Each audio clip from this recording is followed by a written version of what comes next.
If you have the sign up problem on your Instagram, so watch this video until the end and I am sure 100% that the problem is gonna be solved in less than 1 minute. So welcome back in this short tutorial guys. All what you have to do to fix this problem is open the settings page on your phone and then go to the apps manager right here.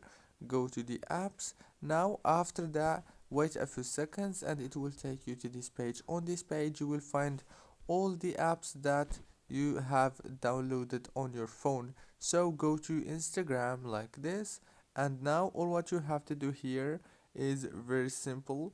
Just go to this option right here, it's called open by default, and now go to open supported links in the app and make sure to choose always allow, because this option is very important for this kind of problems. So go back.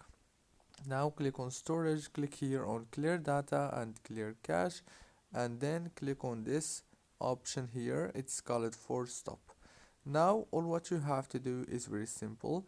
Just restart your phone and reopen Instagram and the problem must be solved. If it's not, then you have to uninstall the Instagram app and then reinstall it in the Play Store.